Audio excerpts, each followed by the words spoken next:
It's one thing to know how to read a nutrition label, as many of us do.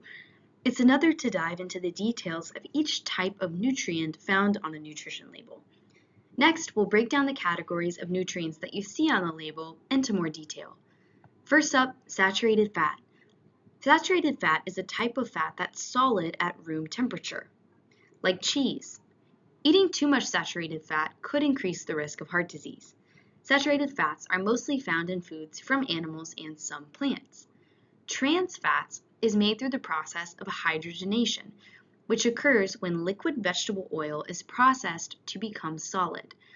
Just like saturated fats, trans fats can increase levels of bad cholesterol and increase risk of heart disease.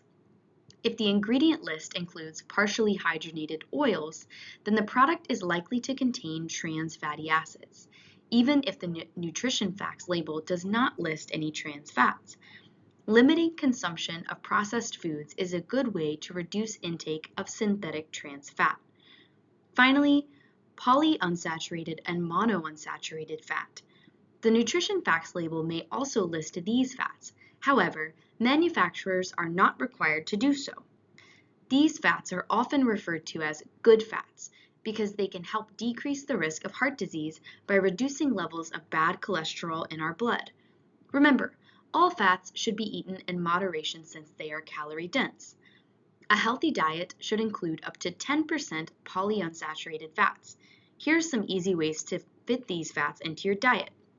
Fish like salmon, tuna, and canned sardines, walnuts, flaxseed oil, fish oil supplements. A healthy diet should include up to 20% monounsaturated fats. Common sources of these are canola oil, peanut oil, olives, olive oil, avocados, seeds like sunflower and pumpkin, and most nuts like almonds, cashews, and peanuts, almond butter, peanut butter, and cashew butter. There are many options. You may have other options you would like to share with the group if you're currently in the workshop, or you can spend some time thinking about other options in the home. Next, let's move on to carbohydrates. Fiber and sugar are measured in grams. Your best carbohydrate-containing foods are nutrient-packed foods in several of the basic food groups, including fruits, vegetables, grains, milk, and milk products. You should limit some carbohydrates, especially those with added sugars, like cake, cookies, and donuts. Your body metabolizes processed sugars more quickly, which leads to unhealthy spikes in blood sugar. Next up, dietary fiber. Dietary fiber is the non-digestible form of carbohydrates. Dietary fiber naturally occurs in plants and helps provide a feeling of fullness and is important in promoting a healthy gastrointestinal system. Dietary fiber that occurs naturally in foods may help reduce the risk of cardiovascular disease, obesity, and type 2 diabetes. Foods with at least 5 grams of fiber are considered high fiber foods. Now that we've recapped how to read a nutrition label and reviewed all of the nutrients on the label, it's important to have a general guideline for knowing whether a food will help give you the nutrients you need.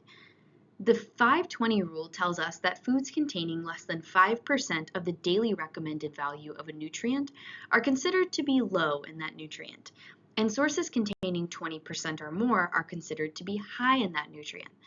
By eating a variety of foods, we can mix and match to be sure we get enough of every nutrient throughout the day. Take a look again at this macaroni and cheese box. Using the 5-20 rule, which nutrients are low and which are high in this box. As a reminder, dietitians consider a nutrient to be low when it makes up less than 5% of your daily need for a nutrient, and high in a nutrient when it makes up more than 20% of what you need in a given day. Pause the video to either discuss with the group or reflect on your own at home before we continue.